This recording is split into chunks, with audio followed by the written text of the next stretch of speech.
அசூரனின் பதுமை அவள். 83.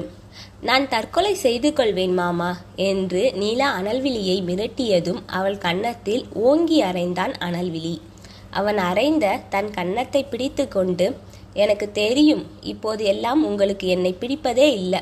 எப்போதும் வறியவர்களின் நியாயம் செல்லாதுன்னு பழமொழி இருக்கு. அதன்படிதான் நீங்களும் நடந்துக்கிறீங்க என்றாள் அழுகையுடன். தன் நெற்றியை நீவி விட்டவன், இங்க பார் நிலா, நான் உன்னை நம்பவில்லைன்னு சொன்னேனா? இப்போதும் என் கண்களில் தோன்றிய அக்கறை உனக்கு தெரியவில்லையா என்றான். அப்போ எனக்கு சத்தியம் செய்து கொடுங்க என்றாள் அடம் பிடித்தவளாக. ஆம்பல் நல்லவளோ அல்லது கெட்டவளோ எப்படி இருந்தாலும் அவளுடன் எனக்கு திருமணம் முடிந்துவிட்டது நிலா. நீ இப்போது வந்து என்னிடம் சத்தியம் கேட்டால் நான் எப்படி என்று சொல்லி இழுத்தான். அதற்கு பல்லை கடித்து கொண்டு அவனை பார்த்து முறைத்தவள், ஏன் முடியாது? நீங்க அவளை விவாகரத்து செஞ்சிடுங்க என்று மிகவும் சுலபமாக பேசினாள். இதுவரை பல யோசனைகளுக்கு உள்ளே தன் மனதை செலுத்தி கொண்டு இருந்தவன் நிலாவின் பேச்சில் ஷாக் அடித்தது போல் ஆனான்.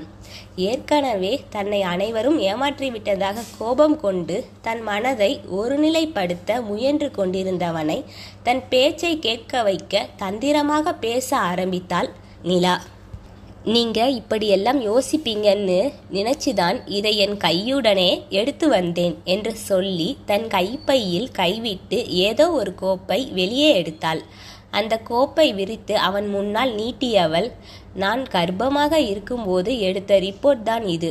இதை நல்லா பாருங்க மாமா. இதில் என் கணவர்னு உங்க பெயர் தான் போட்டு இருக்கு.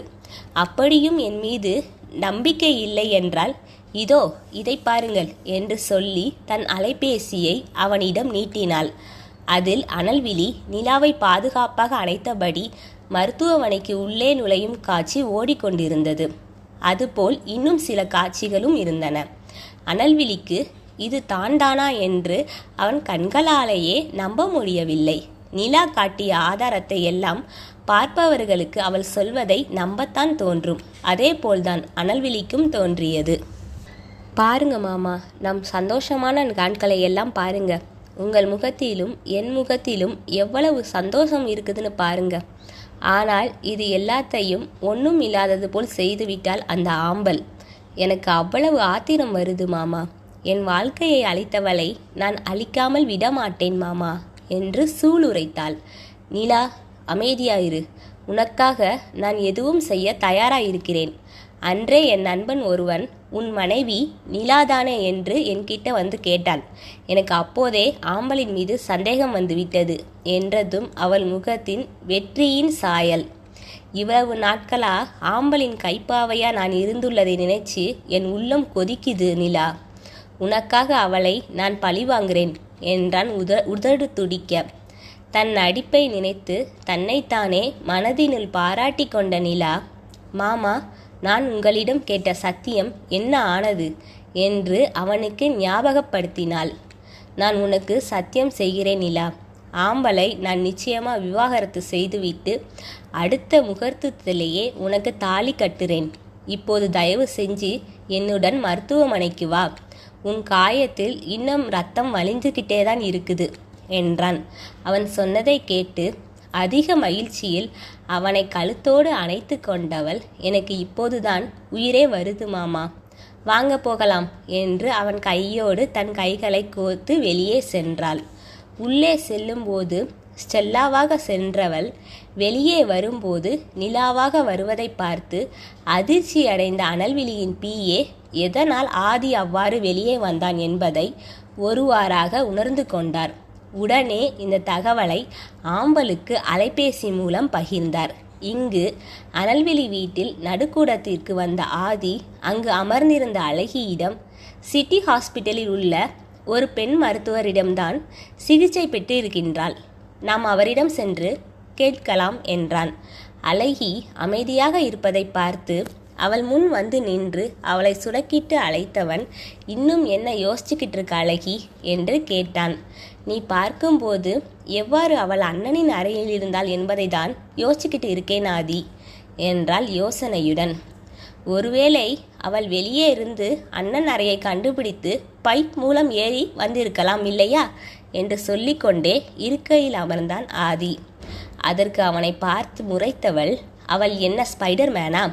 அவ்வளவு பெரிய மாடி கட்டிடத்தில் வெளியே இருந்து ஏறி வந்திருக்க சிறிதும் வாய்ப்பு இல்லை என்றாள் அழகி. அவள் எப்படி வந்தாள் என்பதை நான் சொல்றேன் என்று வேறு ஒரு குரல் வந்தது. குரல் வந்த திசையை ஆதியும் அழகியும் திரும்பி பார்த்தனர். அங்கு ஆம்பல் நின்று கொண்டிருப்பதை பார்த்து, என்ன நீ சொல்றீங்க என்று ஒரே போலவே கேட்டனர். இருவரிடமும் அனைத்தையும் சொல்லி முடித்த ஆம்பல், அதிர்ச்சியா இருக்கா அழகி? எனக்கும் அவர் சொல்வதை கேட்டு மிகவும் அதிர்ச்சியாதான் இருந்தது. நான் எவ்வளவு பெரிய முட்டாள்னு பார்த்தியா என்றாள் வெட்டு சிரிப்புடன். அண்ணி, இதில் உங்கள் மேல் எந்த தவறும் இல்லை. நைச்சியமாக பேசி உங்களை ஏமாற்றி இருக்கிறான் அந்த ராஜும் அவளும். அவள் உங்களை பற்றியும் நன்றாக தெரிந்துதான் இந்த ஆட்டத்தை துவங்கி இருக்கின்றாள் அண்ணி.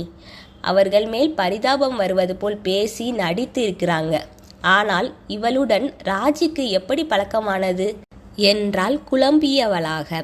இவர்கள் பேசுவதை புரியாத மொழி படத்தை பார்ப்பதை போல் பார்த்து கொண்டிருந்த ஆதி, நீங்க 2 பேரும் என்ன பேசிக்கிறீங்கன்னு எனக்கு புரிகிற மாதிரி சொல்லுங்க. ஆமாம், இந்த ராஜ் யாரு என்றான். அது ஒரு பெரிய கதை ஆதி என்று சொல்லிவிட்டு ஆம்பலிடம் திரும்பியவள், உங்களுக்கு அவளை அடையாளம் தெரியலையா அண்ணி என்று கேட்டாள். எனக்கு சுத்தமா தெரியலை அழகி. அவளை நான் ஸ்டெல்லா என்றே நம்பினேன். அவள் சான்றிதழ் கூட போலி கிடையாது. அவள் தலையில் டோப்பாவும் அவள் முகத்தின் மேல் ஏதோ தோல் போல் ஒன்றை வைத்து தன் அடையாளத்தை மறைத்து இருந்ததாக விழியின் பிஏ சொன்னார் என்று தனக்கு தெரிந்தது அனைத்தையும் கூறினாள். அப்படின்னா ஸ்டெல்லா என்ற பெண்ணின் பெயரில் இவள் வந்திருக்கிறாள் என்ற அழகி ஆதியை பார்த்து, ஆதி, நானும் அண்ணியும் மருத்துவமனைக்கு சென்று அந்த பெண் மருத்துவரை பார்க்கிறோம். நீ உடனே அந்த ராஜ் இருக்கும் இடத்தை கண்டுபிடி என்றவள் ஆம்பலை கூட்டிக் கொண்டு முன்பு நிலா சிகிச்சை எடுத்த மருத்துவமனையை நோக்கி சென்றாள். இங்கு தன் ஆட்கள் மூலம் ராஜின் இடத்தை தேடிக்கொண்டிருந்தான் ஆதி. ஆம்பல் அழகியுடன் செல்வதற்கு முன்பு ராஜை பற்றி சுருக்கமாக ஆதியிடம் சொல்லி அவனின் புகைப்படத்தையும் வாட்ஸ்அப் மூலம் ஆதிக்கு அனுப்பியிருந்தாள். இறுதியாக ராஜை ஒரு பார்க்கில் சந்தித்தான் ஆதி. ராஜ் எதையோ இழந்தது போல அமர்ந்திருந்தான். அவன் பக்கத்தில் சென்று அமர்ந்த ஆதி, பிறகு ராஜ், நீ வந்த வேலையெல்லாம் முடிஞ்சிருச்சு போல என்று கேட்டான். அவனை பார்த்து அதிர்ந்த ராஜ் அங்கிருந்து ஓட பார்த்தான். உடனே தன் கையால் அவன் தோள் வலையை பிடித்து அமுக்கி அவன் எழுந்து கொள்ளாதபடி செய்தான் ஆதி. எவ்வளவு நேக்கா பேசி ஏமாத்தி இருக்கிற?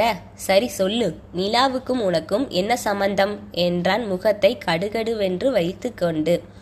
அதற்கு தன் தலையை குனிந்து கொண்ட ராஜ் எதுவும் பேசவில்லை. உடனே அதில் கோபம் கொண்ட ஆதி அவனை தன் கைவளைவுகளில் வைத்தபடியே அவன் முகத்தில் பல குத்துகளை வைத்தான். அவன் குத்துகள் ஒவ்வொன்றும் இடி மாதிரி அவன் கன்னத்தில் விழுந்தன. ஆனால் அந்த அடிகளை எல்லாம் அமைதியாக வாங்கி கொண்ட ராஜ் கத்துவதற்கு கூட தன் வாயை திறக்கவில்லை. அதில் அதிக எரிச்சல் அடைந்த ஆதி, உனக்கு என்ன வேணும்?